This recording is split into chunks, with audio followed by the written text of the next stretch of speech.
Hi, and welcome back to the second episode of this series of Shift Happens, in which we are speaking to a number of people who have participated in one or more of Soul Train's leadership growth experiences. And I am joined today by the very fabulous Aishah Iqbal.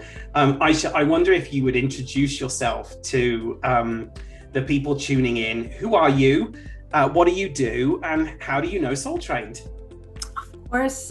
Hi, everyone. My name is Aishah Iqbal. Let's see, who am I? I am many things, but I think what matters is I'm a mom, I'm a marketing executive, and I do a bunch of other stuff that makes my soul very happy. But the capacity that I know Soul Train and why I'm here is I work at Essence Global. I'm a VP of analytics and a global program lead for analytics, and based in the San Francisco location. Right, and you, correct me if I'm wrong, Aishah, you attended a leadership development program called Optimize, right? I did, yeah. Mm-hmm. And I wonder if you would, just looking back, feel free to talk about your experience of being in Optimize, but also curious about what it is that you learned from being in that experience. Of course. So I learned about Optimize a few months after joining Essence. Saw the email come through, read that here's some requirements if you want to join. I read through the requirements. I was like, I think I could fit for this. So then I went through the hoops of like, can I partake in this program? I was excited when the answer was yes. I signed up, I joined, and I have to tell you, over the past almost 20 years in my career, I've attended a few leadership development programs and workshops and all those things. Never have I experienced anything as I did in Optimize. And I think we all talked about it in our session too, like why it's different. And I mean, so many reasons, so many details I could like talk about, but I think in a nutshell, it's because this was the most human experience that I've had in a leadership development program. Now, why I say human is maybe we all need a reminder that we are kind of a mess as human beings, right? And yes. we don't come into work and blah, blah, robot, we are humans at work, but there have been experiences where sometimes I haven't been empowered to show up as a human because I need to fit a kind of thing or fit a kind of leadership behaviors and whatnot. But in Optimize, I remember saying like, this feels like group therapy. It does not feel like leadership development, because in the other courses and workshops that I've been in, it's very much about follow these principles. Here's this framework. Here's this structure. And we had some of that. Of course, we had that in Optimize, but we were also very encouraged to speak about our experiences in and out of work, because you helped us realize that, work is life and life is work, and what happens in the office is not all life, and that when we walk into the four walls of the office, we're bringing in everything from life into that space as well. And we can't ignore that. Yeah, what you're talking to there, Aishah, I always, my ears, my spidey senses always go up when I hear people, particularly people in leadership roles, talk about there being a work me and a non-work me. And I'm like, ooh, alert. That is going to cause some challenges in some way, because I think and we'll talk about this in a little bit, but this idea around leadership being a behavior, not a title, is what underpins a lot of Soul Train's work, and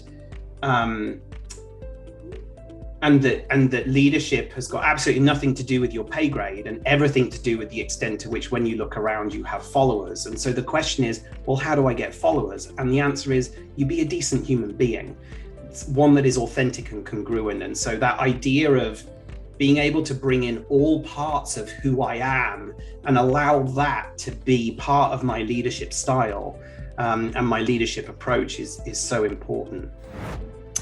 When you say leadership is a behavior, not a title, two things pop into my mind from our Optimize experience that proved that out to me for myself. So I think I was the only VP in that group because I think everyone else was an SVP and or above. That is correct. Yep. So I remember someone at the end made the statement that, Aishah stepped up the game for me because on that first day, she walked in just ready to go. And it made me think like, oh, I need to step up my game too now because of her and how she's showing up. And so that showed to me, I still remember day one for me. I was ready to go. So first day of Optimize, I said, I'm ready to go. I'm super engaged. I'm just going to put it all out there because I knew that the more I put out there, the more I will get in return. So it was a very selfish thing for me. I just wanted to get more and I wanted to take advantage of being in this room with these wonderful, wonderful people that I had never met before and I probably wouldn't have experienced anything with because of just how we work. And so hearing that, it to me shows that my behavior influenced these really incredible people to also then change how they were going to show up in the course of our experiences in Optimize. And then the second thing that came to mind, the fishbowl experience, which was so wonderful for all of us. I remember I was not the first one. I did not raise my hand to be the first one to go and partake, even though I wanted to. And I remember doing it because there were people in the room who were afraid of this exercise. So I wanted to give them a chance to kind of work through it, and if they wanted to go. But that was all that I was thinking at that point. But I remember someone made the comment that when it was my turn, one point of feedback was, I expected Aishah to be the first one, and I wonder why she didn't. I wonder what she was strategizing. And again, someone that I hold in very high regard, and it made me think, I'm like, people noticed that about me. And then it's not only noticed, but now the expectation or the assumption is I am always the first one. I have a voice and I'm not afraid to use it. And I'm always willing to be out there. All of those things that I didn't know before. And so again, it makes me think that, again, it wasn't my title. It's just who I am. It's how I behave. And that made an impact in that way. The idea that people were noticing you. Yes. Right. Yeah. Just having that awareness of being noticed. What did that bring to you in terms of your leadership practice? I felt elated. Because maybe I hadn't had that experience before. I didn't feel noticed. I didn't feel followed. Or maybe not for the right reasons. And what I was experiencing here is people are noticing me for the things I want them to notice me for. Whether it's maybe now I'm better aligned with who I am and I'm showing up in that way, finally. And so that's what people are noticing. Or I'm just working with a great group of people. It could be all of those and more. But I was elated. And what this experience did for me, the entire Optimize experience, what it did for me is it empowered me to really come to work as me. Wow. And I've never had that feeling ever in any of the other places that I've worked in. Because in those other places, there was a work Aishah and there was a home Aishah. But at Essence, everyone has a privilege of seeing me exactly the way I am. And it's so much fun. Wow. That's so powerful, Aishah. Yeah.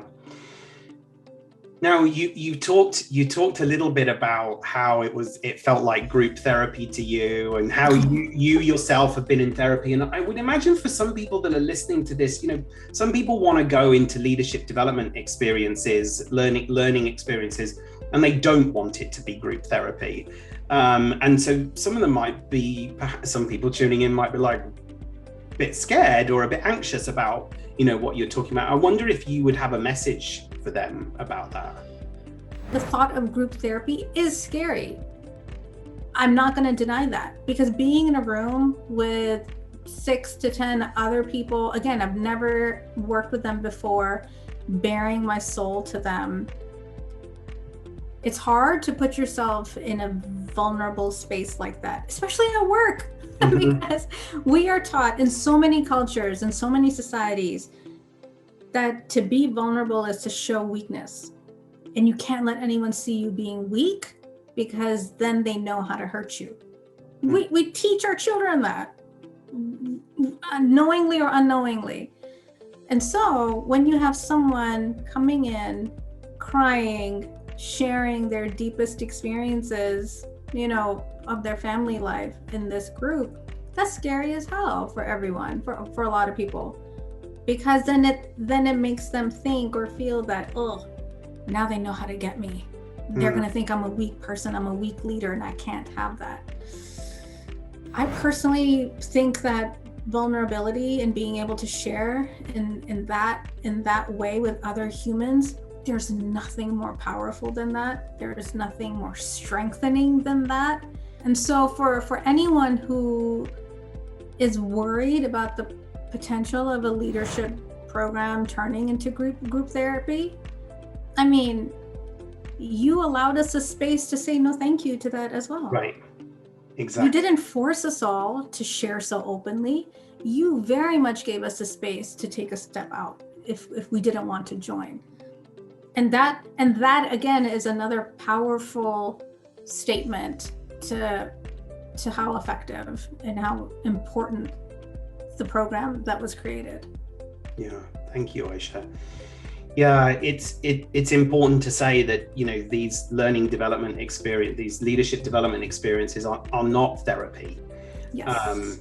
But that doesn't mean to say they won't be therapeutic in nature. Right. And that you can come to the party, and you can come and you can participate to the depth and breadth and extent that you wish to, or not, right? And as you said, one of your learnings, what I get out of this, what I put in, and if I want to put this in and I want to get out of it, what I want to get out of it, then there is some sort of equation in that, right? That's right.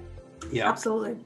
Aishah, just the last question I have for you, and then we can wrap up, is if you had a message to share with organizations out there about the importance of offering leadership development to their employees, what would that message be? I'd say, please do yourself the favor and give your employees this option. There's this notion that once a person gets promoted to a certain level or becomes a certain title, you know exactly what you're doing, right? Because you spent all this time working to get here. Now just go do it. Mm-hmm. Go show us how good you are. That is not true. What a scary thought that is. People still need help. Everyone needs help at every level. And I think we're doing a disservice to our people by not offering that help and that support. Because essentially this group of people that I went through Optimize with, they're also, I consider them part of my support system as I develop in my career. I've hit a couple of them up and said, hey, do you mind just being my mentor for like 30 minutes real quick? Would just love your feedback. And what a wonderful thing that is. I would be very upset and sad to think that as I grow and as I climb the ladder, the less support I get, the less development opportunities I get formally. What a sad thought. So yeah, I think we're doing a disservice to our people by not helping leaders get the support that they do need. Yeah, beautifully said, Aishah. I couldn't agree more. I won't keep you any longer, but I have so much gratitude that you said yes to having this conversation with me today. And thank you for giving me the opportunity to share. So thank you. Yeah, my pleasure. Take care.